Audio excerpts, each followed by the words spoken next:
So, there's been a lot of chaos lately. A vague comment during a stream lit the match, and what followed was a full-on chain reaction. Accusations, black screen videos, doxing claims, and a fandom meltdown of epic proportions. And at the center of it all, two names you might not recognize yet. MarieFD, better known as former Nijisanji EN member Reimu Endou, and Bari, an indie VTuber formerly known as Rin. This is the full breakdown of how everything unraveled, and what it exposed in the process. It all started with Mary, formerly Reimu Endou from Nijisanji EN, mentioning Bari on her stream. Like a long time ago, what happened with the crazy girlfriend that was like harassing me because she thought that I wanted her boyfriend, even though I had been friends with her boyfriend for like so many years. She didn't say her name directly, but forums and netizens quickly picked up on who she was talking about, which stirred up a situation that most people thought was already resolved. Little did she know, though, that one moment would kick off a whole roller coaster of events. One that ended up revealing so much more than, at least I believe, any party ever expected to come to light. Bari then decides to hit back with a nuke on Twitter, a short video response that was straight to the point and crystal clear. At first, it didn't blow up right away. A lot of people weren't sure who she was talking about or even who Bari and Mary really were, but once folks started piecing things together, yeah, the tweet took off hard. It ended up pulling in nearly 4 million views as the internet caught on to what was really going down. So, what was actually in the video?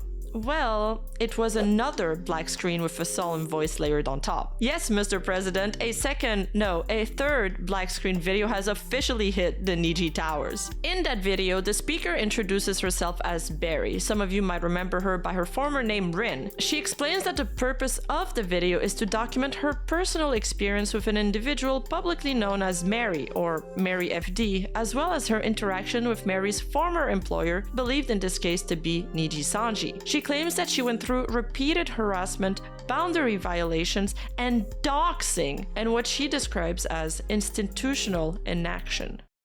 Hello, my name is Bari. Some of you may know me by my former name, Rin. I'm sharing this statement to document my personal experiences involving an individual publicly known as Marie/MarieFD, as well as my interactions with her former employer. Over the past 2.5 years, I have experienced repeated harassment, boundary violations, doxing, and what I perceived as institutional inaction, all of which had left a lasting impact on my safety and well-being. This statement is not intended to assign motives or speculate on anyone's internal thoughts. I'm speaking only to what I personally experienced, observed, and how those events affected me. Then, she goes on into detail about her personal experience with Mary, explaining how, after Mary's own relationship with a colleague ended badly, she started orbiting Bari's then boyfriend. According to Bari, it wasn't just uncomfortable, it crossed several boundaries. In mid to late 2022, Marie entered a brief romantic relationship with a colleague that ended poorly. Sometime afterwards, she developed a close relationship with another colleague who was my former long-term partner. I did not object to their friendship or public interactions, as playful behavior and fan service are common in our industry. However, at in-person events, I personally observed Marie engaging in physical behavior towards him that I perceived as flirtatious, including one incident where she threw herself onto him with enough force that they nearly fell off a chair. Multiple individuals were present during this incident. Additionally, I was informed that she had made a personal confession to him. I communicated my discomfort to Marie privately through direct messages and a call with 2 other individuals. During that conversation, she stated that she did not recall the incident due to alcohol consumption, but agreed to stop engaging in shipping content involving him from May 1st, 2023 onward. At the time, I believed the matter hadn't been resolved. Now, these claims weren't just spoken, they were backed up with screenshots as well. In one of them, Mary is allegedly seen admitting feelings to someone who's believed to be Bari's boyfriend at the time. Man, sometimes I be like, if feelings aren't something to be ashamed of, be it good ones or bad ones. Why didn't I end up having a crush on redacted name instead, man? Then I remember, you have a girlfriend, and I'm like, wait, never mind, Lamau. In the next screenshot, we see Bari directly confronting Mary about that exact line, the one where she allegedly confessed her feelings. Mary responds by saying she genuinely doesn't remember saying that, but still apologizes for how it made Bari feel. Hi Mary, thank you for adding me. I'm sorry if it caught you off guard or anything, and thank you again for today for joining the group chat and talking things out. After we hung up the call, I remembered I forgot to ask you about one last thing. I was focused on having the main point heard and got a little overwhelmed. A while ago when you first vented about redacted and said something along the lines to redacted, I wish I had a crush on you instead, but then I remembered you have a girlfriend. Is there a reason why you phrased it like that? He mentioned it in passing and I never really understood it. I thought it would be best to ask you directly, then you pass a message along like before. And like you said, you don't have anything towards him, which thank you again for telling me that it helped ease my anxiety. I'm just asking for peace of mind and appreciate you reading all of this. Mary responds, I'm gonna be honest with you, I genuinely don't remember saying that, and if I did, I'm sorry. I really can't assure you, even if he didn't have you as a girlfriend, I wouldn't really do anything to get him, because I can tell you 100% wholeheartedly from all of these years I talked with him and knew about him, I haven't been attracted to him in the slightest. Then Bari brings out another screenshot, this time from her former partner. In the DM, he expresses his own discomfort, recalling a dinner in Japan where Mary allegedly threw herself onto him with enough force that it nearly toppled them both over. Hey, redacted name, could you let me know when you're around? I want to talk about something. I'm here. Okay, great. It's kind of serious. Is that alright with you? Oh.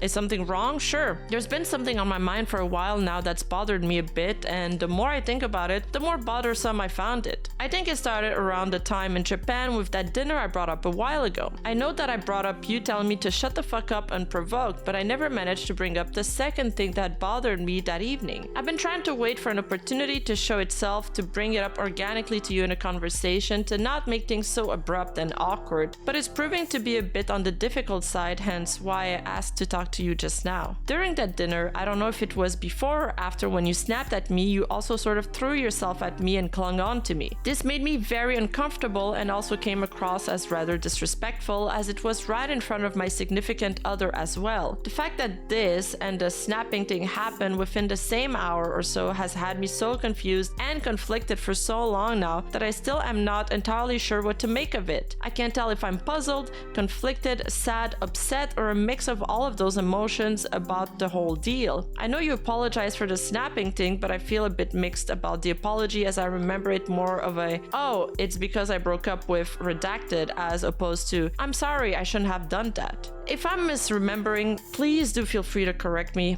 I am certain of the fact that the whole you throwing yourself onto me thing has gone unaddressed though, both in regards to me and redacted name. On top of this, the more I think about it, the more things come to mind that just makes me rather uncomfortable in hindsight. For example, I've noticed an influx of a lot of redacted art being liked and RT'd by you, which has made me rather uncomfortable due to the previous incident. I usually just turn a blind eye to ship art, as it's usually not something that we as livers RT, but when it gets brought on to my TL by people I follow, it becomes a bit difficult to overlook, especially with the addition of the For You tab. You acknowledging it also leads to more people making that kind of stuff, and since it's been making me progressively uncomfortable, I mean, we barely even speak these days, so I don't understand why the ship has been peddled as of late. While I can only guess as to why, I would like to ask if it's possible that you could refrain from at least retweeting the redacted ship or interacting with posts related to it. I'd really appreciate it. Sorry if this feels like it's coming out of nowhere all these months later. I've been very conflicted with my own thoughts over the whole thing, and I hate confrontation more than anything, especially with people I consider good friends. But I decided that rather than walking around with these conflicting feelings for longer, I thought it'd be best and healthiest approach to get it set properly and clear the air.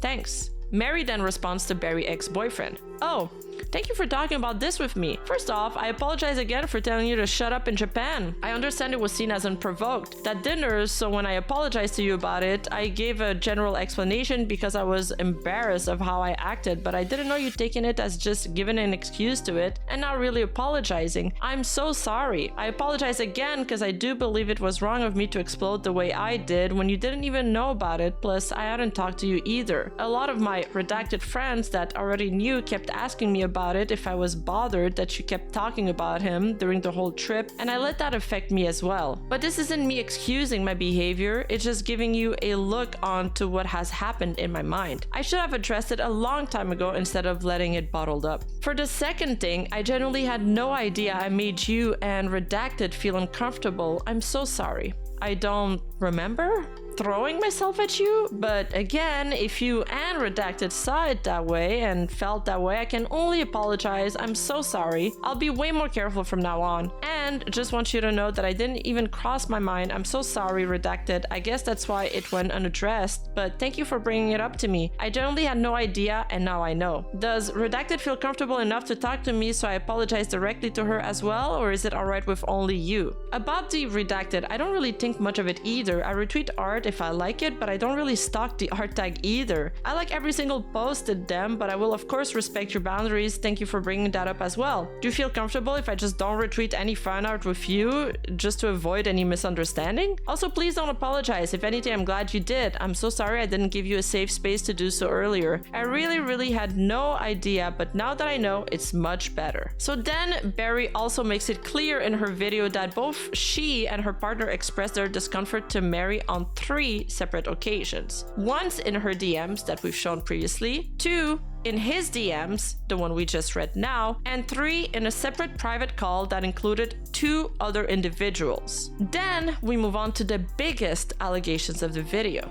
In the months that followed, I personally experienced exclusion from collaborative projects, negative statements and rumors about me within company and mutual networks, and finally, harassment, including the doxing of personal information and death threats. In that segment, Bari claims that in the months following that confrontation, she began experiencing exclusions from collaborative projects, negative rumors being spread about her within the company and among mutual contacts, and full-on harassment, including the doxing of her personal information and even receiving death threats. It became apparent that directly settling boundaries with her was insufficient to prevent the disclosure of our personal information. I reported these incidents to Marie's previous employer through the appropriate channels after my personal information was shared without my consent. It was communicated that, following their internal review, the reported conduct was being addressed in accordance with company policy and that the potential disciplinary measures were under consideration. I also understood at the time that other individuals had submitted related concerns. From my perspective, no meaningful action appeared to be taken. I continued to see Marie receive sponsorships, design upgrades, and high-profile opportunities, which made me feel like my concerns were being minimized. In April of 2025, after my former partner resigned from the company, reportedly due to increasing stress and dissatisfaction with the company's response to certain concerns, I was notified that Marie's contract would not be renewed. The company publicly characterized this as a graduation without acknowledgement of any related complaints or disciplinary actions. Following her departure, the harassment I had been experiencing online stopped abruptly, coinciding with the timing of her leaving. This leads into the final segment of the video, and is where Bari directly addresses the response she received from the company, which is obviously Nijisanji in this case. She mentions that her former partner had eventually left Nijisanji, which tipped off netizens. That detail narrowed things down significantly until people ultimately pieced it together and realized that Bari's former boyfriend was Ike Eveland. Bari goes on to say that after she filed her reports, she was later informed that Mary's contract would not be renewed and that she would publicly apologize to her. However, Nijisanji publicly framed her exit as a graduation finally, which, as we know, is usually used to imply a positive or voluntary departure, not a disciplinary action. So Bari feels like she kinda got wronged here. But here's the part that really stood out. Bari adds that after Mary's departure from Nijisanji, the harassment against her online completely stopped, which understandably is one of the main reasons why she believes Mary may have been behind it. And And right at the end of this section, Bari drops one of the strongest pieces of evidence in the entire video, a screenshot involving a Nijisanji supervisor. And this person appears to be pretty high up on the Niji ladder, even stepping in to take over what's assumed to be a Nijisanji manager. Let's take a look at it. Hello, redacted. I'm redacted from redacted. As redacted supervisor, I wanted to inform you that he has been ill for the past few days and is currently unable to communicate. While he recovers, I will be taking over communication. Since redacted has been regularly reporting to me, I am fully aware of the situation. Also, our message has been and will continue to represent the company, not just the opinion of a single employee. Thank you again for your feedback. Given the severity of her action, we have determined that the level of malice involved is substantial. Therefore, at 7 p.m. JST on October 18, we concluded that her penalty will either be a public apology accompanied by a suspension of activities or contract termination if no apology is made. While we will not disclose your identity as the source of the information, we must show her the bullying and doxing comments from her locked X account as part of the process to either terminate her contract or secure a public apology. As a result, she may be able to deduce that you are the source of the information.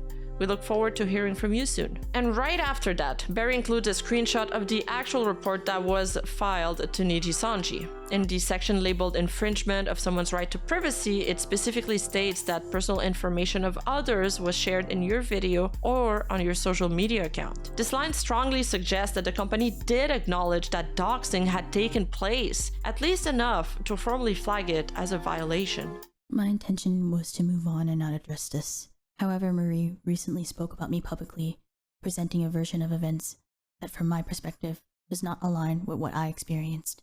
Remaining silent has allowed misinformation to persist, and I believe that transparency is necessary to protect myself and others in similar situations. I am sharing this to document my personal experience, highlight what I perceived as a pattern of harm and inaction, and advocate for greater transparency and accountability within our community standards. I am not asking or encouraging anyone to harass or retaliate against Marie or her former employer.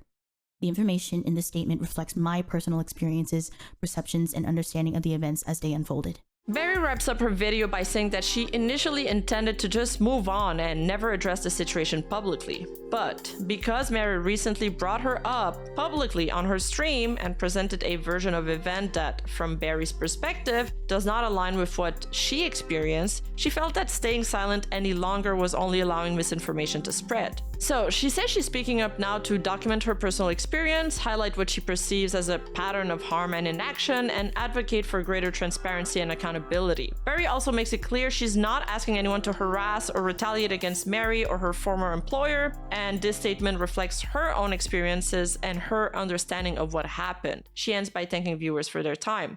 My team, and shout out to our amazing community Discord, discord.gg/Rima if you want to join, by the way, did some digging through old forums to see if there was any chatter about Bari back then. And yeah, we did find some stuff. There were actual threats aimed at her, and interestingly, one post even hinted at her relationship with Ike. The thing that's odd is that before these dates, she was never really mentioned as Bari or as Ike's girlfriend. She was always just mentioned as this Nijisanji emote artist because she drew Ike some emotes in the past. So all of this raises a very important question. If that relationship was supposed to be private, how did these Anons know about it? Also, here's something interesting. We already knew that Reimu used to browse forums like 4chan and other archive websites, because in the past she accidentally streamed her own homepage once, and yeah,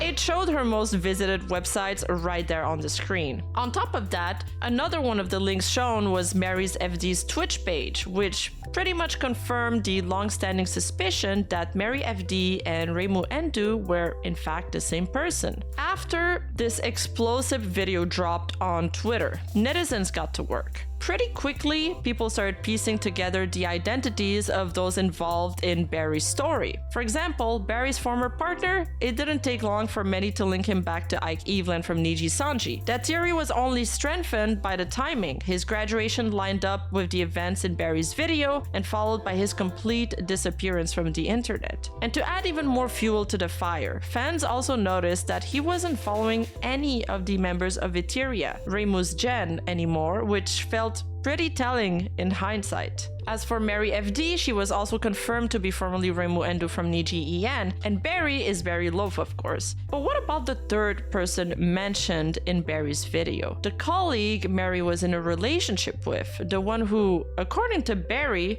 the relationship had ended poorly. On that front, netizens speculated it was none other than Vox Akuma, one of the most popular Nijisanji EN livers at the time. He and Reimu had a very public friendship, often collabing together and appearing on each other's content. There was even one particular moment that stood out. Vox was doing a pretty revealing dating ASMR stream for his fans, and midstream, Reimu started messaging him in the chat about a game, and Dan actually called him live on stream. I'm gonna message Vox. Vox, can you guys tell him to like check Discord on his chat, please? Vox, do I need to do something in the last minigame to get the true ending? Is he doing like ASMR? Oh shit, he's like having a date. Imagine if Vox was like your boyfriend, guys, and he's like chilling with you, and then he gets a call by his fucking annoying neighbor. Can you help me with this game? I'm ruining a date. Oh my god, I'm gonna get hate. Give me a second, I'm gonna go talk to him. Vox? What? Hang on. Excuse me. I'm just getting a call. Would you mind just giving me a moment? Yeah, hello? Do I need to do something in the minigame? No, now is not the time. All right, listen. When you get to the last night, I'm pretty sure you've done everything you need to do, okay? Yes. Yeah. That moment exploded online. Vox fans accused her of interrupting their quote-unquote date, and the backlash against her was so intense and so vile that she received numerous death threats and harassment over it. This is what we call a super parasocial fan base. And just so you know, I'm not exaggerating. Here's what one of these streams looked like and the kind of stuff they were writing during these ASMRs. Because if I had to see it, now you do too. Why don't you be a good little slut and go and sit down in that chair for me? How much do you enjoy being called daddy? I'm here to inform you That I really fucking love it when you call me that. Regardless, things got so out of hand that Vox had to publicly step in and set boundaries with his community, reminding them that the content is just content and that creators deserve privacy and respect, and especially underlined that his fanbase needed to respect his coworkers and his friends. But after some time passed, fans started to notice something. Reimu didn't really appear on Vox's channel anymore. Some fans even noticed some weird comments exchanged between both of them. It did it again. It said connecting to match and it stops connecting. All right. That's weird. For me, it literally takes less than 30 seconds to get a match. What the heck? If only that applied Yeah. to your dating history. Holy cow. You can't see my face right now, do you? You can't. And then we were reminded of Raziel's document. Remember that one mod who came forward during the controversy involving Luca Kaneshiro back during Silengate? If you need a refresher, I covered it all in one of my past videos. Well, in that now deleted document, Raziel made some pretty interesting comments. She wrote, Luca would vent about numerous livers dating each other. While some livers dated outside of Nijisanji, there were at least 2 pairs that would end up dating each other that I am aware of. This affected Luca and the other livers due to unnecessary drama being created and having to hide relationships publicly. One pair would date for a while, even meeting up IRL several times, and to my understanding, ended things amicably. The other pair I knew of would end up dating for a short amount of time due to one side becoming increasingly demanding and vicious toward the other. Luca would ask for my advice on how to handle the situation when they broke up. And this paragraph left many wondering, was the Reimu Endou / Vox combo the pair that ended things amicably? Or were they the one where things turned demanding and vicious? And let's take a moment to do a little refresher here. Do you guys remember how on May 19th, a new outfit for Twisty, one that hadn't been revealed yet, suddenly leaked on 4chan? And back then, nobody knew where it came from. At the time, fans believed Twisty herself had leaked it out of frustration or to remind people that she still existed. However, on June 11, 2025, Twisty dropped her own black screen video where she alleged, amongst many other things, that a fellow coworker of hers leaked her brand new outfit model just 10 minutes after she had privately shared it. On top of this, another coworker had leaked my outfit just 10 minutes after I had privately shared it. But that's not all. Not only did they expose something that I was really excited to be able to reveal to my fans and community, but they also added a lot of very mean and what I believe were manipulative comments to stir up drama and attempt to implicate me. Twisty didn't mention her by name, however, many believe that the leaker was Reimu Endou, and the circumstantial evidence only fueled those speculations. Remember how I previously said that Twisty's outfit had been leaked on 4chan? Well, a few weeks later, Twisty also vague tweeted, "Maybe it makes me a mean person, but it hurts me to see others celebrating and revealing surprises when they were the one who ruined that opportunity for me." And she tweeted that on June 8th, exactly one day after Reimu had announced her own outfit reveal. Coincidence? Maybe, but the coincidences are piling up at this point. Especially when, on that same exact day, that Twisty's very controversial recording leaked, Reimu's past life account, MarieFD, also tweeted, "Damn, well anyways." It was short and sassy and it had a lot of attitude, and it was posted within hours of the leak making the rounds, almost as if in response to them.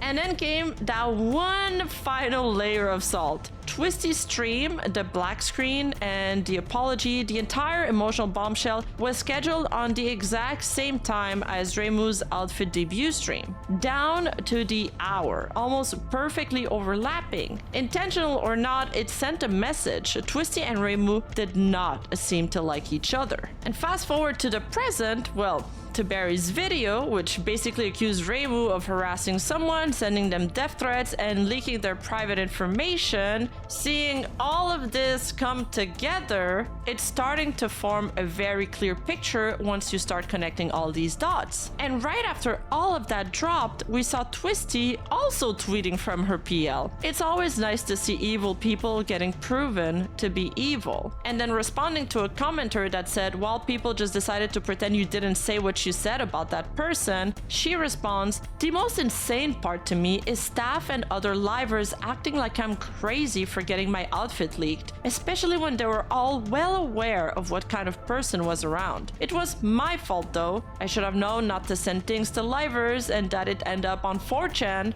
I have a feeling this is how Twisty felt after that Bari video dropped. Vindicated.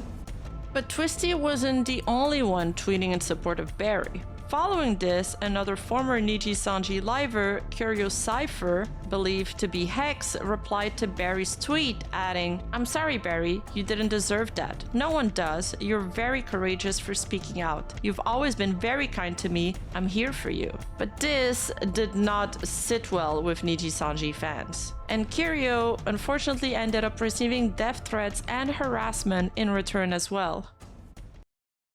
A few hours later, MarieFD dropped her own response document. The speed of the release raised some eyebrows. Whether it was something she had prepared in advance or a rushed attempt to respond, it's hard to say. But regardless, let's break it down. In her statement, Mary explains that she never intended to release a document like this, but felt forced to respond due to misinformation being spread publicly, especially since her name was being mentioned. She says the situation had already been discussed and resolved privately and only became public because of others bringing it up, which isn't particularly true since she did end up bringing it up on her stream. But she adds that while she can't share everything due to NDAs, she wanted to make sure her side was out there so people could have more of a complete picture. She also mentions that the relevant information had already been given to both her legal counsel and her former workplace aka Niji. She writes, in 2022 it was claimed that I entered a romantic relationship with an individual that ended quote-unquote poorly. I still don't know the relevance of my personal and romantic life since it wasn't brought up in the rest of Bari's statement, and me having to clear this section out seems a bit out of pocket and unnecessary. But I felt it was needed to address everything that was pointed and painted about me as much as possible. Rumors about my personal relationships are inaccurate. None of my past relationships have ended poorly. The few I've been in the past have ended with two adults mutually agreeing to stop dating and communication slowly decreasing for obvious reasons. So, right off the bat, she denies that her relationship, rumored to be with Vox, did not end on bad terms. Then she quotes Bari's document. Sometime after she developed a close relationship with another colleague who was my former long-term partner. And she responds, from my understanding, I think Bari meant friendship and not relationship in this matter. I had been friends with her past partner for years before working under a corporation. I had been singing with him in different projects like my friend's birthday celebration song collab and world collaborations on other songs, and we had a lot of mutual friends and group friends. All of these were released 9 years ago. Mary then recalls how excited they were to find out how they would both end up working for the same company. Then she starts getting into the events of that famous dinner night in Japan where she allegedly threw herself at Ike. She starts by establishing that she was there with some friends and they weren't in the same group chat as Bari and her boyfriend, but decided to meet up for a nicer dinner anyway. She makes sure to specify that this was the main reason why her boyfriend was feeling upset about the whole trip and with her. However, she shows no proof of this. She says, we all drank alcohol, but I did not drink to the point of getting drunk. This incident ends up being a he said, she said, but the whole group, which was made of around 10 people or more in total counting her boyfriend, me, my friends, and other colleagues, were witness to this. The incident she describes where I threw myself onto him was indeed a hug I gave her boyfriend while we were both sitting down. She felt uncomfortable with it and her past boyfriend notified me of it, so I apologized for both parties. Even if I found it shocking, since I didn't think a hug would have that kind of a reaction, but because it made her uncomfortable, I did apologize, recognizing her physical boundaries and respecting her relationship, even after asking my friends if they had seen it as something else, or me throwing myself onto him and receiving and them telling me it hadn't been like that at all. She establishes that Ike did speak to her in DM about 5 months after the incident and that all was understood, which was shown in Bari's video. And then they had a Discord call with another one of Mary's friend that was present in Japan to further reassure Bari. Mary writes, her ex-boyfriend notified me about this 5 months after the trip had ended due to him not liking confrontation, which I completely understood. All of it was discussed in DMs, the ones shown in the video, but also during a Discord call with one of my friends who I had gone to Japan with a couple of months after I apologized, and things were cleared out over text. Here, Mary makes sure to underline the fact that her friends told her how nobody had seen it as nothing more than the hug it was supposed to be. She adds, we all heard her and even thought her boyfriend did not say anything in the call since it was meant for her mostly to tell me how she felt. She then attaches a few screenshots to showcase that her conversation with Ike ended on good terms, with her apologizing and saying she'd be more mindful moving forward. There's also a part where Ike asks if it's okay for Rin to speak with her directly, suggesting an effort to open communication between the two of them. Mary explains that she's choosing not to include any screenshots from mutual friends or group chats that might provide additional context about Bari's behavior. This is partly out of respect for the individuals involved and because many of those Discord groups no longer exist, having been created back in 2019 to 2020. She also adds that in trying to respect Bari and her relationship as much as possible, she's only disclosing one detail, that Bari had confided in her about how the relationship begun, including emotional baggage and what Bari referred to as her boyfriend's history with past relationships. According to Mary, this background made Bari feel especially insecure about the situation, which she believes contributed to the tension between them. Mary adds that she tried to support Bari through her relationship struggles by listening, offering reassurance, and opening up in return. But despite those efforts, Bari eventually cut off contact. Over time, Mary felt that her presence caused tension no matter what she did, which left her emotionally drained. To avoid adding more stress, she chose to step away from both Bari and her then boyfriend. Her final conversation with him was on April 27, 2024, where they agreed to cancel duet projects to give her peace of mind and make Bari more comfortable. She also includes a screenshot from Bari herself saying things like, "Thank you for reassuring me," and "Thank you again for answering my questions and respecting boundaries for months now. I really appreciate it," which are probably meant to show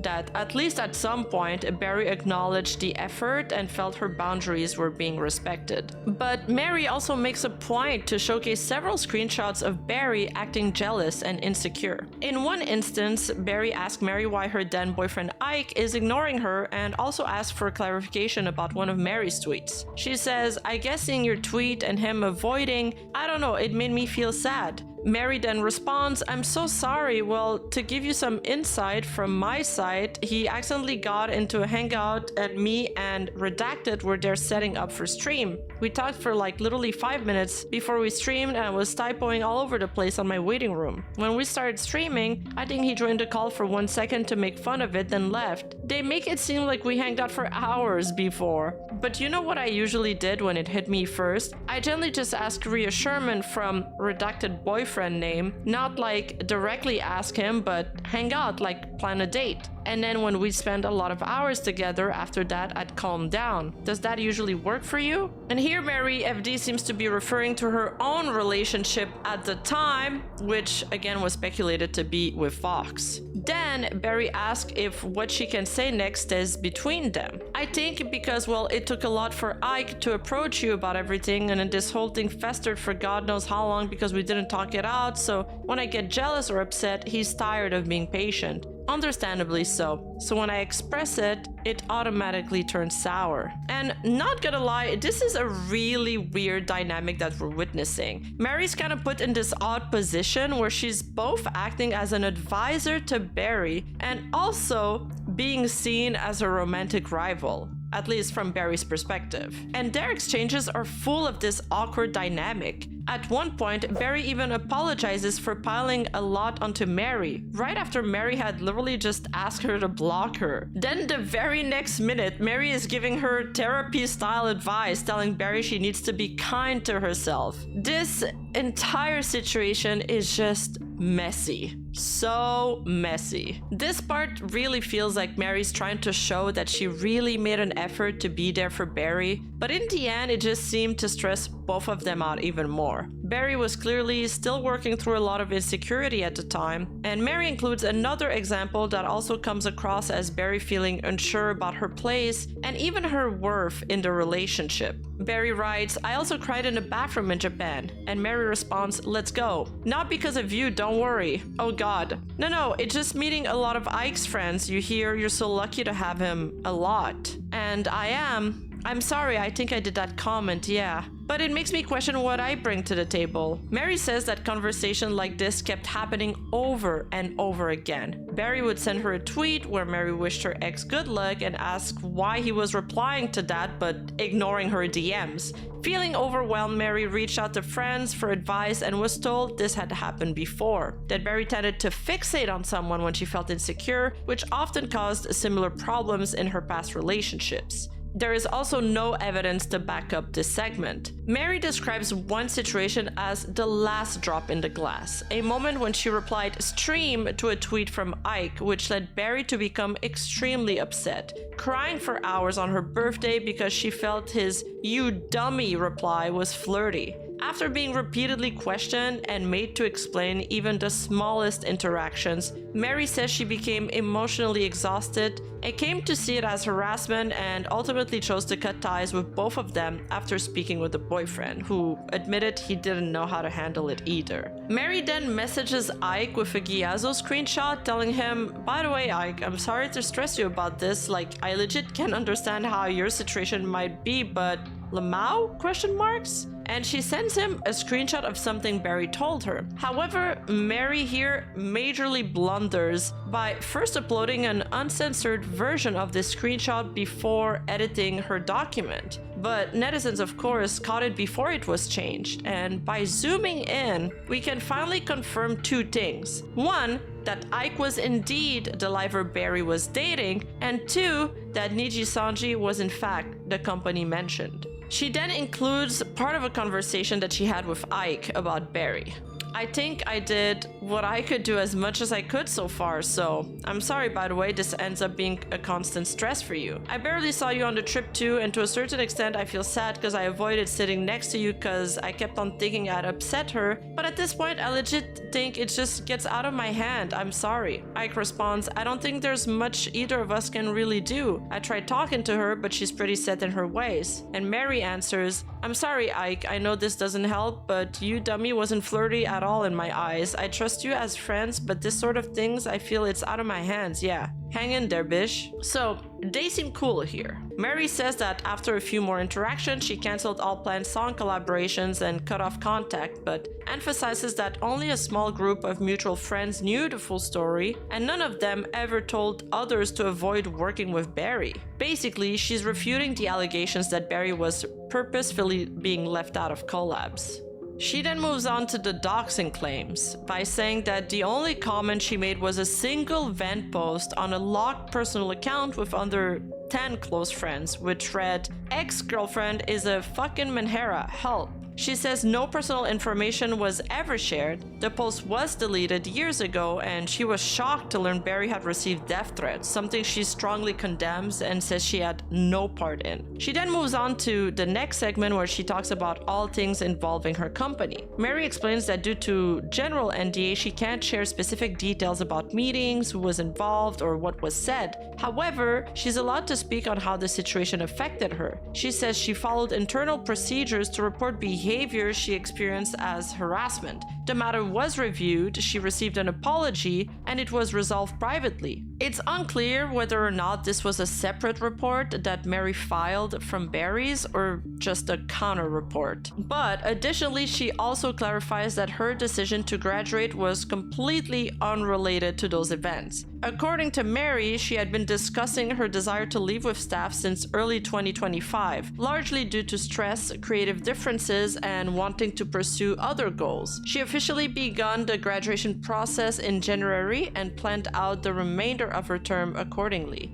Mary also addresses claims about sponsorship and outfit projects, saying they were planned well in advance and not given as compensation. Basically, she's saying, these were not rewards for me, as Bari claimed initially in her video. In fact, she says she had to back out of some due to stress and ongoing discussions about her departure. Finally, she states that her last interaction with Bari happened well before any graduation plans, and after being blocked, she chose to fully remove herself from the situation. She shows the messages Bari sent her before fully blocking her, sent 20 days after they had ended a conversation on seemingly amicable terms. Bari writes, I really appreciate the efforts you have made so far in respects to my boundary/relationship, but after trying to give it a chance online and IRL, I'm constantly hurt by the image of you. Your name, your interaction with my boyfriend, everything. If I have an issue, I will communicate that through Ike. I thought that adding you would help me heal, but it's doing more damage seeing you more. Just today, seeing your interaction with one another, why are you so friendly with each other? Is there something I need to know about? Are you guys close friends?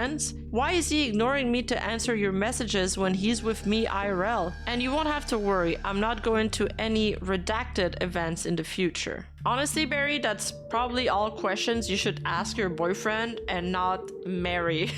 Mary then addresses the implications that Bari faced ongoing harassment and death threats from 2022 to 2025, saying she's terrified by the implications. While Mary admits she's faced similar harassment herself over the years, including death threats and public scrutiny, she strongly condemns that kind of behavior and has always spoken out against it when not bound by an NDA. She specifies that she hasn't had any contact with Bari since that last interaction they had, and that her mutual friends, some of whom were also close to Bari, haven't spoken to her since 2023. According to Mary, others who knew more about Bari's past have also distanced themselves due to discomfort or fear. None of her current friends, she says, are in contact with Bari, and many are under NDA and legally also can't speak on the matter.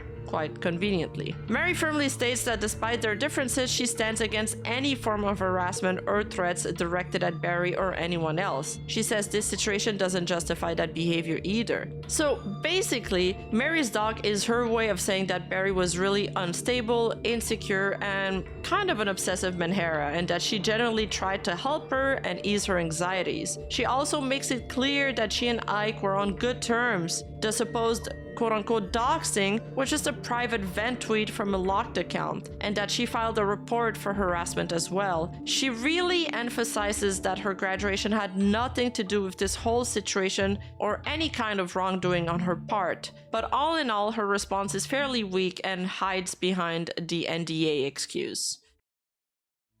Alright, then what? Well, Bari then decides to retaliate. Multiple times and in all the worst ways possible.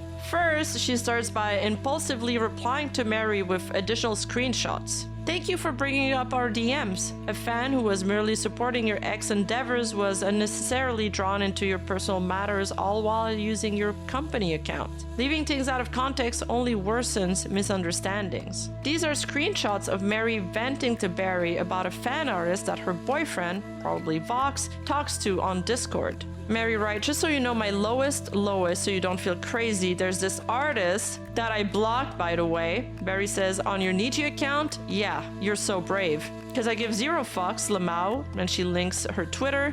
Bari says, as you should. Mari responds, it's crazy, like she cosplays as redacted, but then it's so obvious that she self-inserts with redacted in her fan art, right? At first I thought it was crazy, then I'd see her super horny super chats, then I'd see him use his thumbnails, then I'd see him like her tweets only, then I'd see him replying only to her, then I see his talking to her on Discord. Then Bari deletes this tweet and apologizes for her initial reaction. But here's where things get messy. People thought she was apologizing for her video, not the tweet she had just posted, because not many people had actually seen that tweet before she deleted it. So yeah, massive absolute blunder, and because of the confusion, she also ends up deleting that apology tweet too.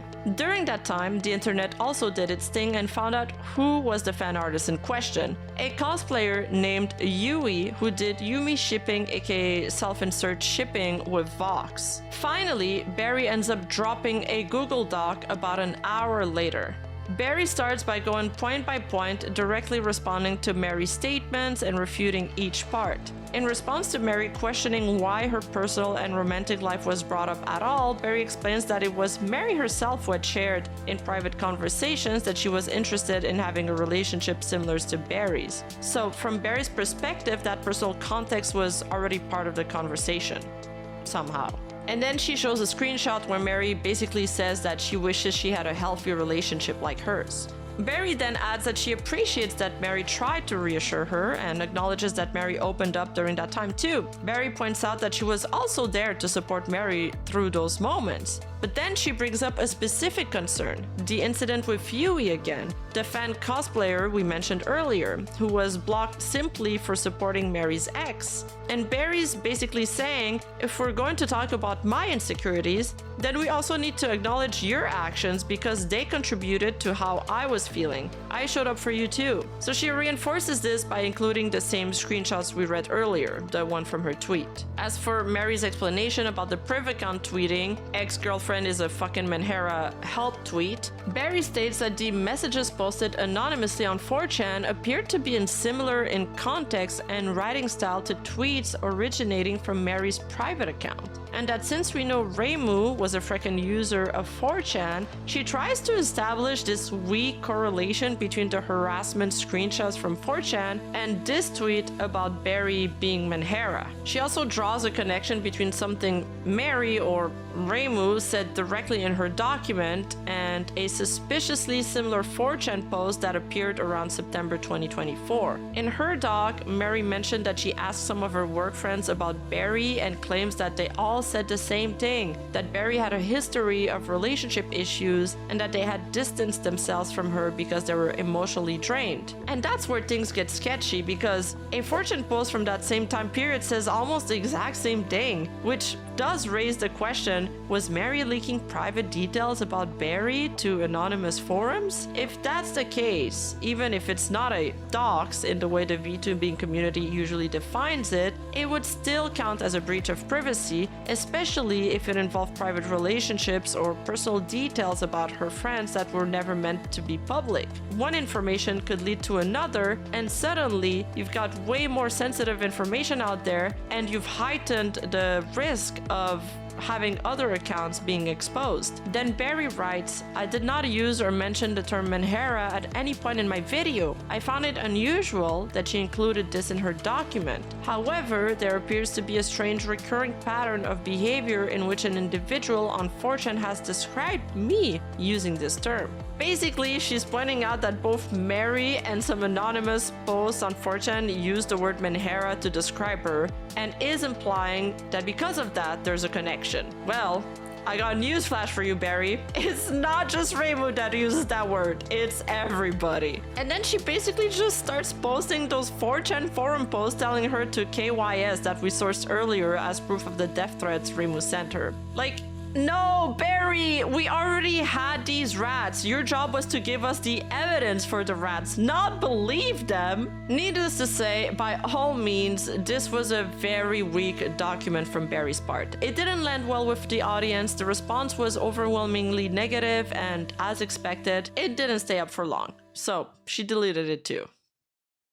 Finally, Bari gathers her thoughts and releases her final Google document. Bari's response is actually pretty short, which, given the kind of document drops the community's been dealing with lately, looking at you, Cinder document, honestly, it works in her favor. It's only 10 pages long, but the amount of destruction per page? Substantial. She basically goes full kamikaze mode, like, if I'm going down, you're coming down with me. It almost turns into a menhera versus menhera violence. And you know what?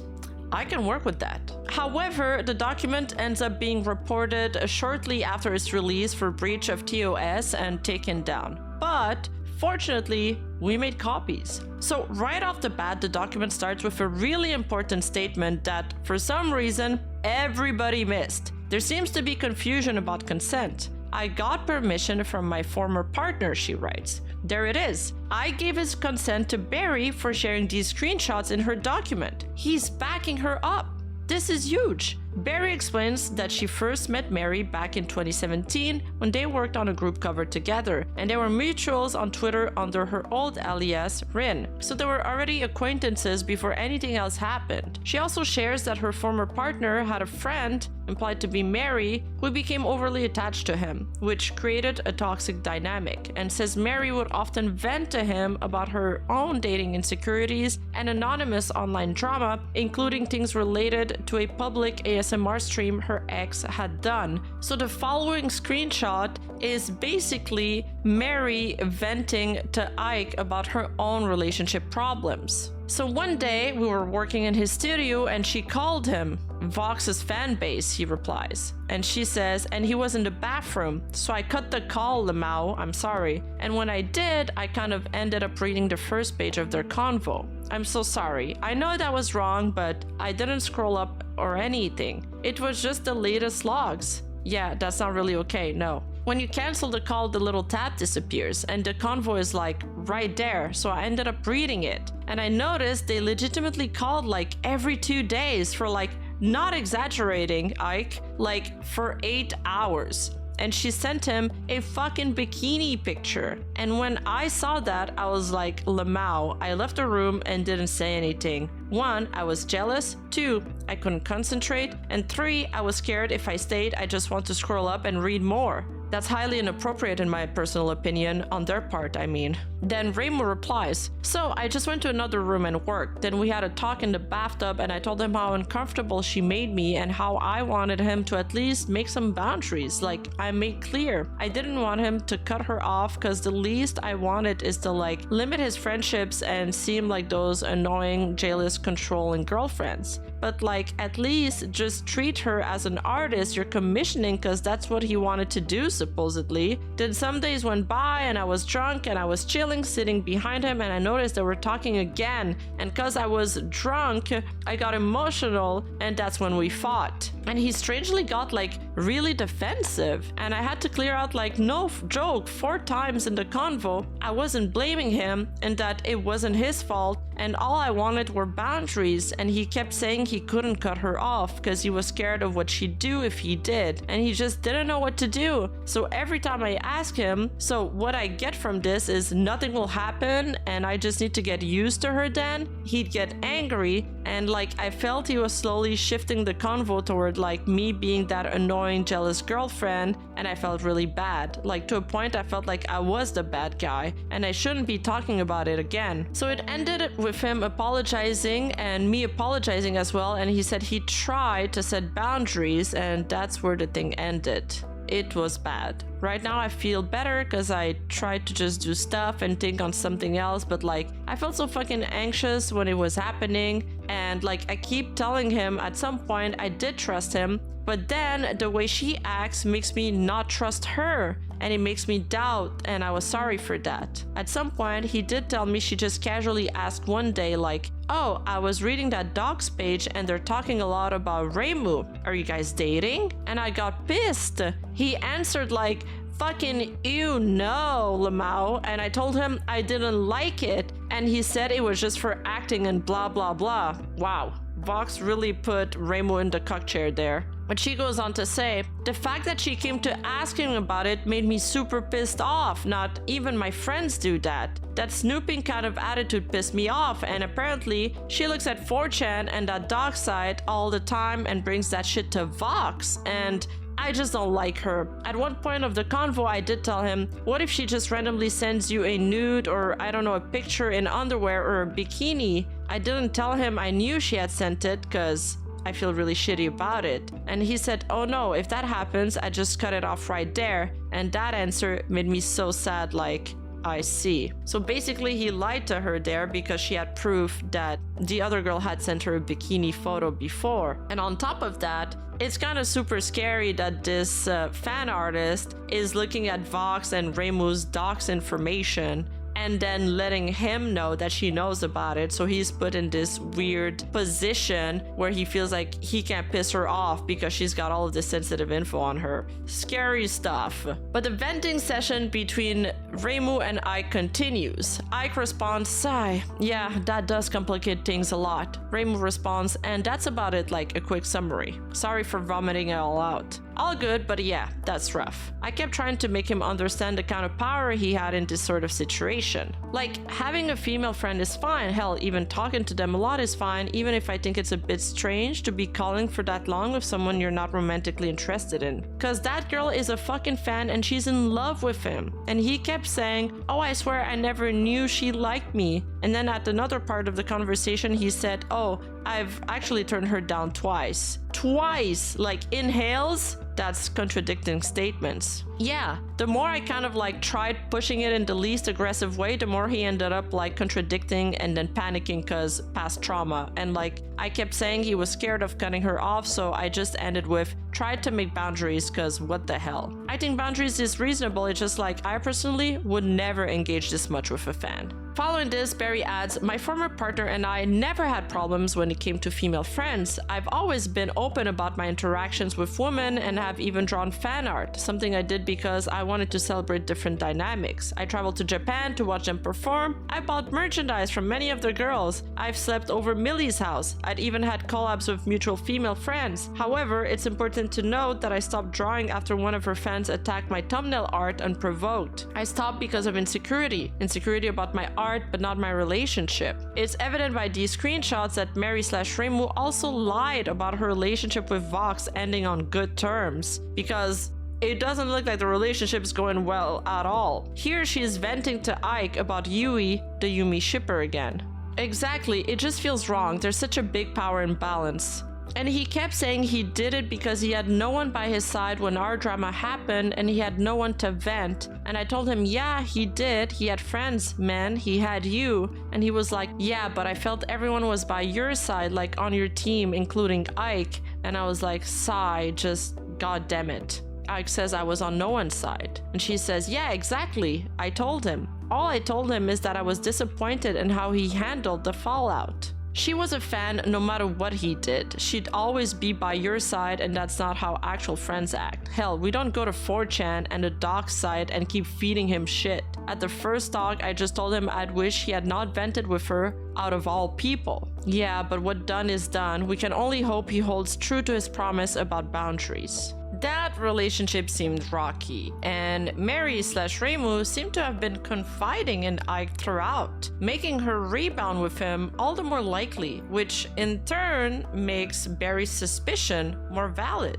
So another thing that's great about Bari's document is that she color-coded all of the censored names using each Nijisanji's liver's primary color. And because of that, we were able to piece together some pretty damning revelations. We ended up putting together a legend to make things easier for you to follow. Though, to be clear, our little legend isn't 100% confirmed.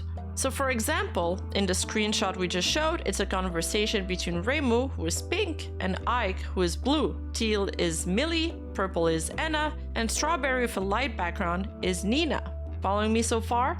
Let's keep going. The next screenshot is Marie and Bari discussing Yui again. This time though, the name of the liver she cosplayed as is censored as red, meaning it's probably Vox Akuma. Bari adds, it appeared that this was the same person she had briefly vented to my former partner about. She once mentioned blocking them on her company account and brought them up again a year later in conversation. She admitted going through her ex's Discord messages via his DMs and my DMs. Then Mary moves on into another major reveal in this document. The screenshots that Mary had put in her document to prove that she wasn't inebriated were actually doctored. Yes, you heard that right. Mary had edited out some important information from her initial screenshots that she put in her document.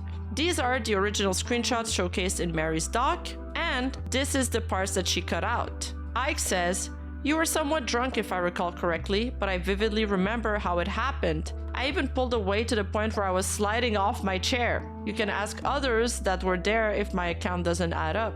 As for Rin, I don't know how she feels about the ordeal. This is just my feeling on the matter. I can ask." Then there is that one line that wasn't edited out. And then in the next segment that is edited out as well, we see Reimu/Mary say, "I see, I'm so sorry I made you feel uncomfortable. It didn't even cross my mind, even after I sobered up." So here's the confirmation that she was indeed drinking. "I'm so sorry, I don't remember ever having weird intentions towards you or Rin, and I thought it was just me being dumb and laughing. I'm sorry I crossed your boundaries and space." And when it comes to altered screenshots, there are two things I take in consideration. First, does the edit actually change the context? If it doesn't, then yeah, it might make things look a bit more suspicious, but that alone doesn't mean we should dismiss the entire thing. However, in this case, the doctor's screenshots, when viewed in full context, completely contradict the point Mary was making in her document,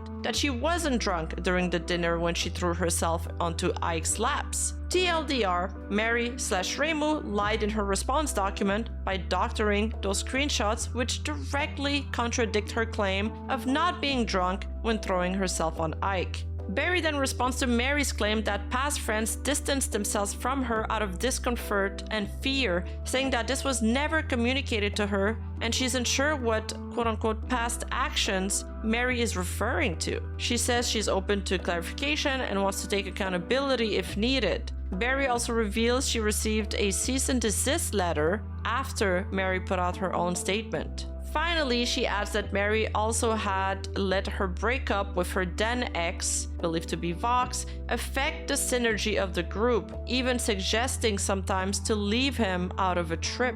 "I'm sorry, you'll have to see Vox in redacted event, bro. If he ends up hanging with you and Ike, Please take Ike on a date. Ditch Vox. But the next set of screenshots I'm about to show are probably the most important part of the document, so pay attention. The workplace harassment got so bad that at one point Ike has to talk to his manager to ask about not being around his bullies during a recording. Can I talk to you? It's important. It's regarding the Redacted event with Shu. Members of Redacted are paired up with guests at the Redacted event. I'm paired with my bullies. Can I please switch? I didn't see it on the script until now. If it's too late, I'll just try to tough it out. I'm so sorry for the inconvenience. The manager responds, okay, I will talk to Shu and Vox in person. Ike says, thank you, I really appreciate it. I'm so sorry once again for causing trouble. Manager responds, no problem at all. Shu said he is okay with swapping with Sunny and you. Okay, thank you both, I'm so grateful. Please join the voice chat so that we can do mic check. Is it required? I'd rather not speak to them. I am afraid. Yes. Okay. In the future,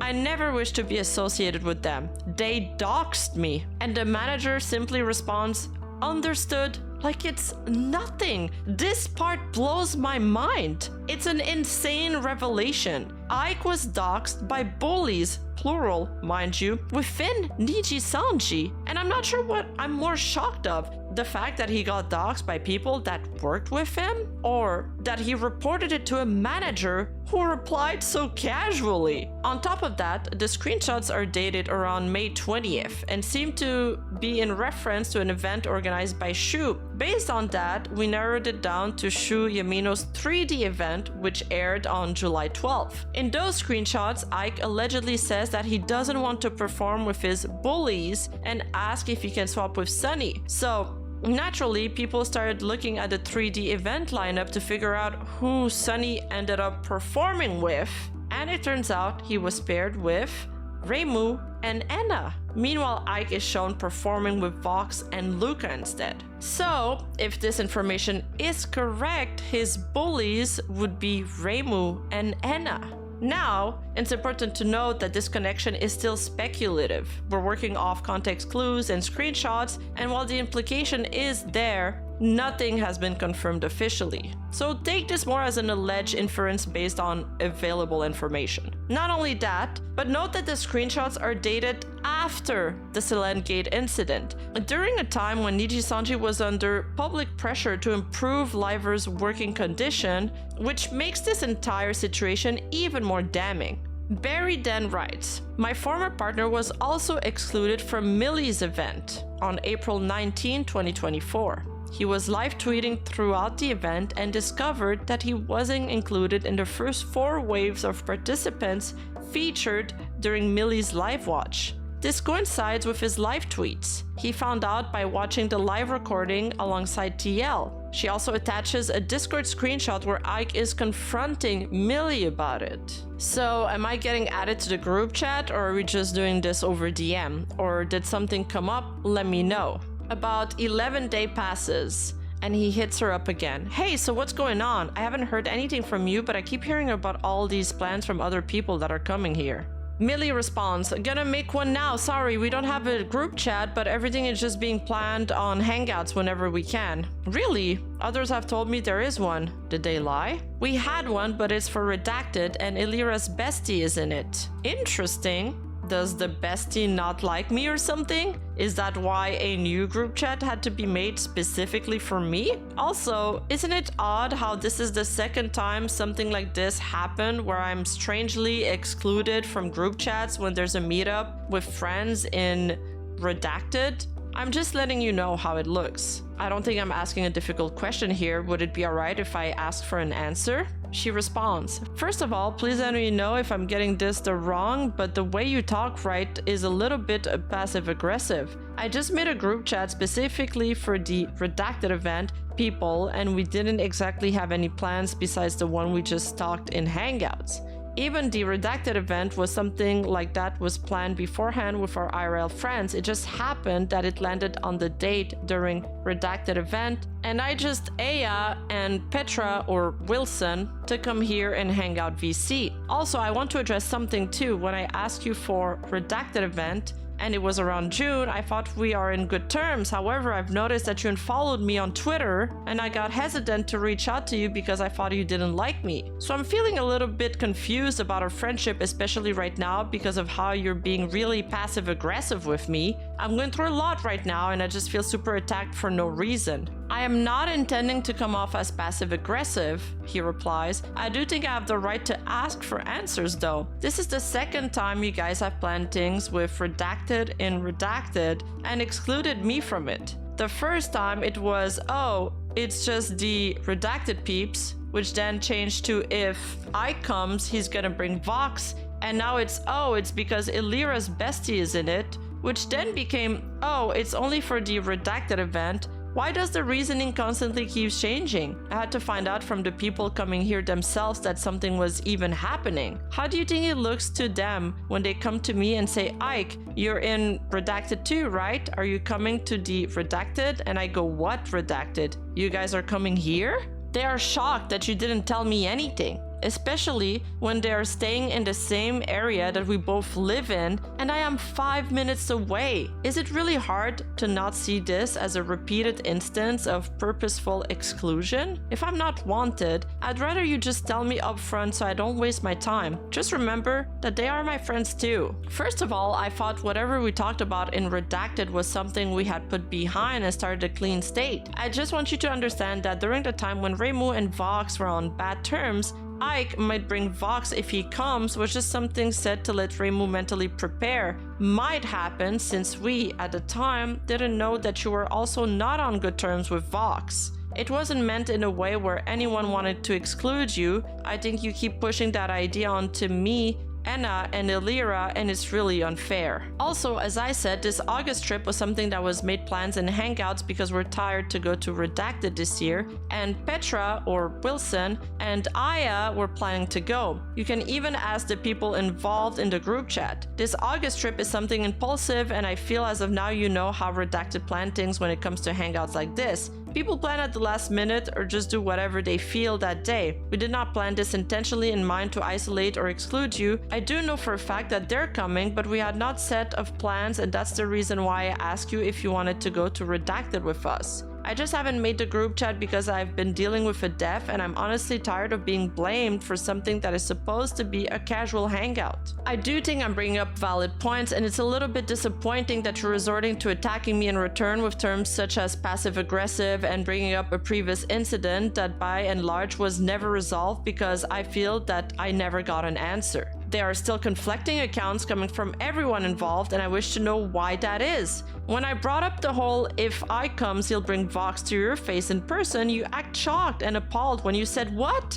Who said that? Nobody has said anything like that. But now you're telling me you knew all along? I don't understand, which is it? Also, Reimu is the one that claimed that you were the one that initially said it. But then, when I asked you during that one dinner, you said that you didn't. Why is that also conflicting? I'm really just trying to get answers as to why no one can seem to get their story straight. Also, and this is just circumstantial evidence, mind you, but it wouldn't be the first time that you guys have excluded someone. I know for a fact that you did the very same thing to Nina, and when she asked about it, you told her that it was all in her head to her face, only to later admit to her that you did in fact exclude her. That does hurt your credibility somewhat. Ooh. Ike dropping the bombshell here on Millie. And by piecing things together as to who the strawberry names referred to, which we were able to confirm because Bari also later censored Nina's name using the same color in another part of her document, we can confidently say that the strawberry colored censor is Nina. Also mainly because we have the original uncensored screenshot to back this up. So now, based on DMs and confirmed screenshots, we know that Nina was truly excluded from Etheria project, at least once. So it's not a rumor anymore. And when she confronted Millie about it, Millie initially told her it was all in her head, only to later admit she did exclude her. That's insane. And let's be real here, that kind of gaslighting would drive anyone crazy. These sets of screenshots all just basically confirm that the clique's existence was real. all this time, we thought these were just the ramblings of people with a little bit too much time on their hands. But at this point, I'm starting to wonder, can the rats stop becoming true, please? But back to Bari's document. Next, Bari moves on to death threats and doxing allegations. She writes, even though 4chan is an anonymous website, the posts were sharing sensitive information that was not public knowledge. And for clarity, these 4chan posts contain information that only a select few would know, including details about my relationship with my former partner and my friendship with mutual acquaintances. These 4chan posts were found specifically referencing the boundaries my former partner and I set with her in 2023. I also only opened up to specifically her wave about my addition because at the time they were my friends. I was only made aware of these 4chan posts because Mary had previously vented to my former partner about her insecurities within her relationship dynamic, highlighting 4chan. This being said, how would anyone know that I was in a relationship with a bigger streamer if they didn't know who I was? And honestly, she does have a point here. And it's true that knowing what we know of how secret identities get revealed, a single private information can lead to a load more, potentially risking more sensitive information. Not only that, how did 4chan know about her addition? Did somebody in the gen that she confided into leak it to somebody else and it somehow made it to forums? Who knows? But again, all in all, the way Bari describes this, it still doesn't fall under doxing, at least not in the way that the VTubing community typically uses the term. However, if you remember properly a detail from Bari's initial video, her strongest point is still the screenshot from a Nijisanji supervisor saying, given the severity of her actions, we have determined that the level of malice involved is substantial. Therefore, at 7 p.m. JST on October 18, we concluded that her penalty will either be a public apology accompanied by a suspension of activities or contract termination if an apology is made. While we will not disclose your identity as the source of information, we must show her the bullying and doxing comments from her locked X account as part of the process to either terminate her contract or secure a public apology. So it's really the Nijisanji supervisor who called this doxing, and it may simply be that Bari is using their terms in her document. She then writes, suddenly again in 2025, my name was mentioned in 4chan with death threats. It was strange because the date of these posts correlated to the fact that she was being taken off a sponsorship around this time. After these 4chan posts were found, no more mentions of Bari were happening, so I had hoped that this was the extent of the doxing, talking about my private relationships/friendships that would occur since her departure from the company. So again, I feel like this doesn't really prove that Reimu is behind these death threats and harassment. Sure, it is odd that this information made its way on forums when Reimu was supposedly the only one who knew it,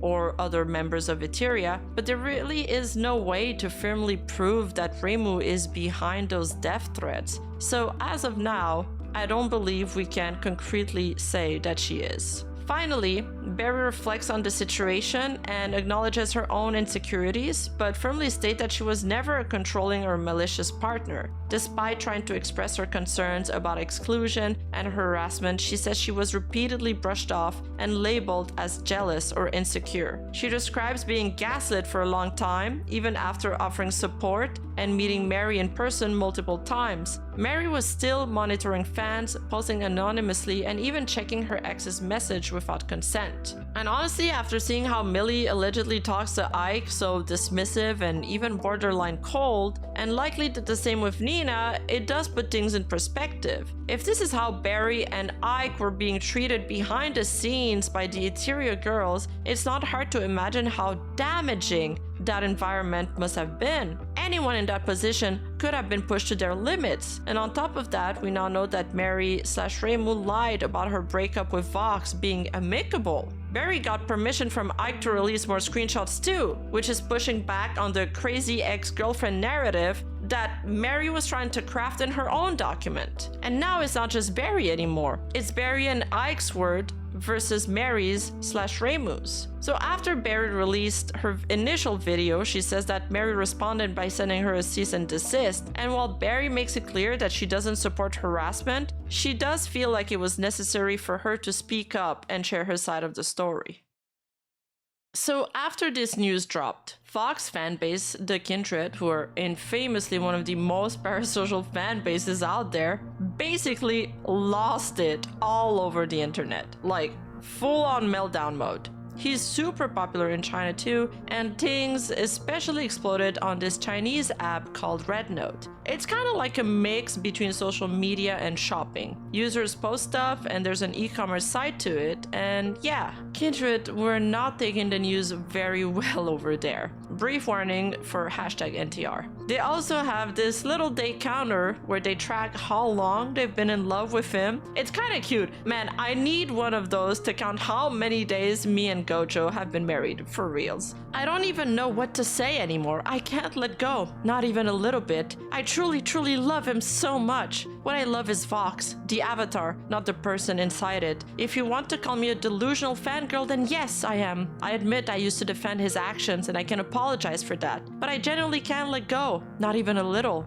I can't escape him. He's become part of my life. I really can't bring myself to move on. Saying I'm in love with the avatar feels like self-deception, but after loving for so long, what else could it be if not the avatar? I'll curse the person inside for what they do, but that has nothing to do with the avatar.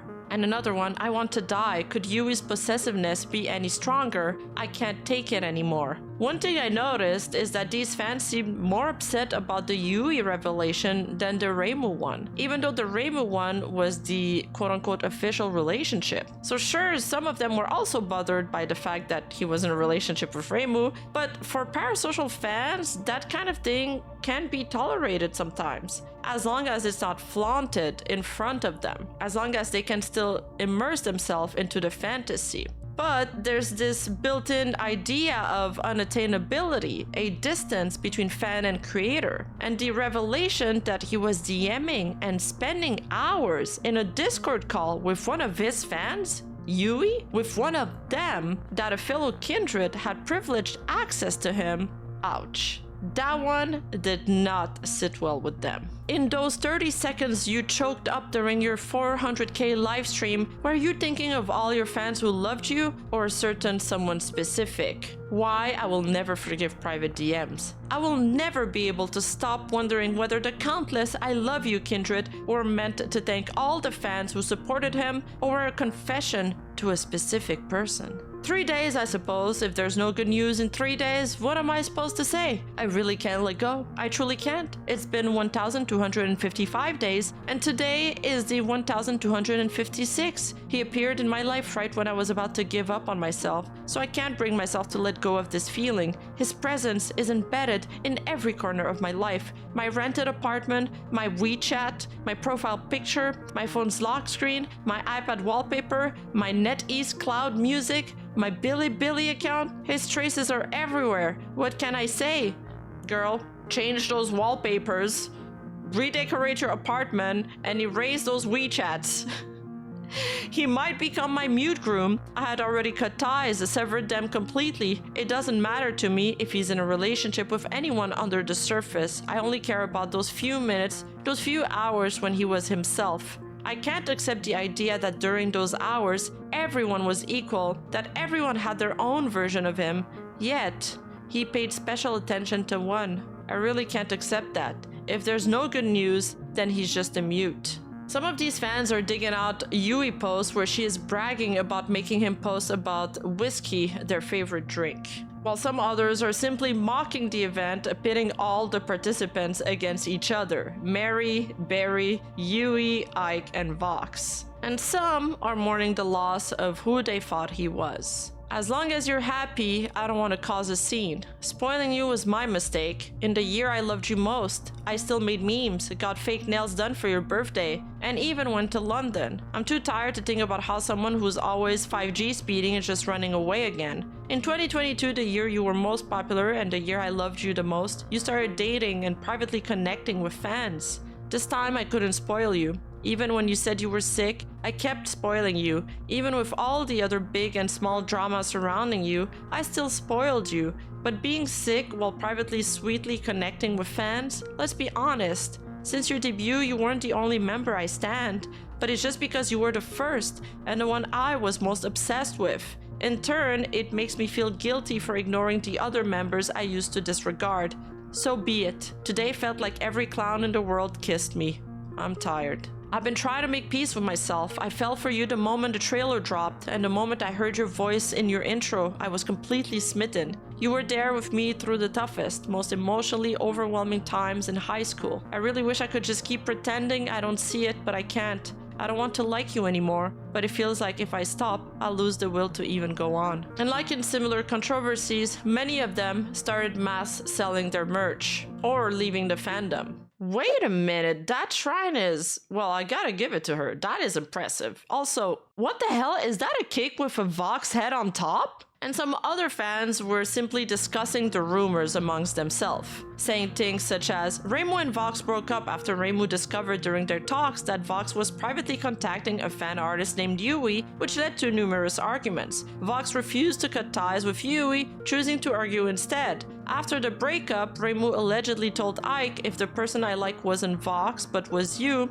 it would have been better. But you have a girlfriend, so never mind, haha. Although Ike's girlfriend was also a, quote, plastic friend with Reimu, she was unhappy with how close Reimu and Ike were and demanded that Reimu cut off contact with him, which eventually led to a falling out and no further communication. The latest incident was sparked by Reimu live streaming, where she vaguely referred to someone's girlfriend being neurotic and thinking everyone was trying to steal her boyfriend. Ike's girlfriend believed this was about her and exploded. Hey, this is not a bad summary of those events. This is actually better than my video right now. And meanwhile, some others are still coping and decided to still support him. About Vox. Why am I being dragged again? Anyway, they always use Vox as a shield whenever something happens. This whole thing doesn't seem like a solid slam dunk. It's got some personal bias in it. Though, I'm not entirely clear on it yet. Soul stands, fear nothing. You guys who are leaving the fandom, you can sell your merch to me cheap, or even give it to me. So, are the rumors about him dating true? There's no concrete evidence. I've been trying to find out who mentioned him, but I've read the original post and it doesn't mention anyone at all. To be honest, we don't even know if that ex is male or female. It's always just been netizen speculation. A few of those guesses happened to be seen by more people, so they were taken as fact. In reality, we don't even know if they're from inside or outside the company or their gender. About a week later, Zandu, who's Ike's previous life, resurfaced online after completely vanishing post-graduation for about 6 months. He made a brief statement talking about his time away and reflecting on everything he went through. He said, "With time and distance, I have been able to process what I experienced and better understand why it affected me so deeply. That situation was not something I could continue in, and stepping away was necessary to protect my well-being and begin healing." He also thanked the community for their support, mentioned he's been focusing on building positive connections, and announced that he'll be returning to streaming starting the next day. Interestingly, Bari also retweeted the post, and now a lot of people online are speculating that his statement kind of lines up with what Bari mentioned in her document. Even though he kept things vague, it definitely feels like he's subtly addressing what's going on. But the next day, Dokibird also tweets, "Today's stream might come as a surprise for a lot of people. Zandu reached out to me a few days ago and we privately reconnected. We had a long, honest talk and he apologized for how things were back then. It meant a lot to me. He didn't know if he could come back to the public or if he could come back online after everything that happened, and that is completely understandable. I wanted to give him a calm and safe space to say hi again and show him that he is loved and feel the support that is still here for him from those who care.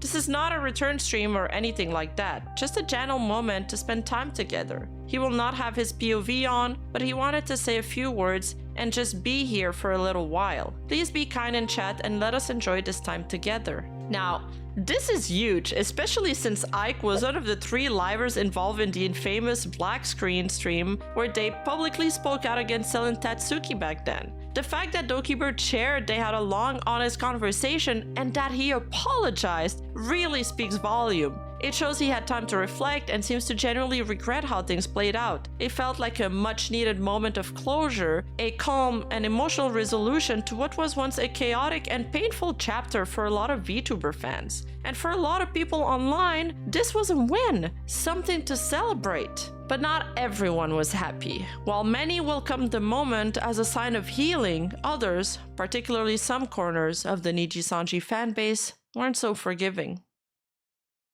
The Japanese fans in particular went crazy, some of these tweets garnering millions of views, which later on got picked up by the English side as well. One in particular where a Japanese fan says, "Sorry, what is this?" showcasing 3 different pictures. One of the Nijisanji black screen against Zelentetsuki, and 2 from Ike crying at the Nijisanji concert with Vox and Elira. For these fans, this was undeniable proof Ike was a two-faced snake who had betrayed his former friends. Many of them accusing him of, quote, putting on a show, end quote, and faking his tears. Ike, or Zandu, whatever that shit names, he's really good at manipulating people, two-faced piece of shit. Him, Doki, and other problematic ex-livers can burn in hell where they belong. All that matters is that he's happy? Okay, so you don't care about the others who were hurt by him? And Bari? Is he happy he backs up his friends a second, third, fourth time because now he's hopped sides? It's kinda irking me that some people's takeaway is we don't really like Doki. That's not the issue. He can reconnect with old friends if he wants to. The problem is how he chose to do it. That's so frustrating. I reckon men will go on about forgiveness and healing and bettering yourself like he clearly did not give the same grace to people he believed wronged him personally. Forgiveness for me, but not for D. I have so many thoughts, but I'm gonna wait until my shift is over. I really don't have time for this shit. Other Ike's fans expressed frustration, saying they had major clashes with Doki's community back during the height of Selengate. And for some, that resentment still lingers. They believe Doki's fan had it out for Ike for nearly 2 years, with some even claiming they wanted him gone entirely. The plot thickens. Just know I will always side with Elira and have sussed out Selen long before the black stream. Hope Zandu is alright, but stay away from Doki's community since they wanted him dead for almost 2 years. And other fans simply feeling betrayed by him. Damn, that's some extreme shit, dodging without a word, then ditching the comrades who were on your side and clinging to the enemy you were just brawling with, like, blatantly? You think this can get forgiven just because it's mental health issues? You gotta ghost without warning again? Take a 6-month break and come crawling back? You think the fans are a joke? I'm such a clown for ever liking him. Hurt, and it honestly just feels like a huge slap in the face. Are you okay, Oomph? I'm okay. I was referring to a collab that's going to be happening later, sorry. Oh yeah, I felt the same way about it. Other fans believe this was all just an elaborate PR stunt for his return stream, to garner attention and favor from fans by turning against his former agency and co-workers, entirely dismissing the experience Ike went through. Lamau using Menhera girlfriend to drama farm attention and drop hints of bullying for your return, leading to harassment to ex-colleagues who can't fight back.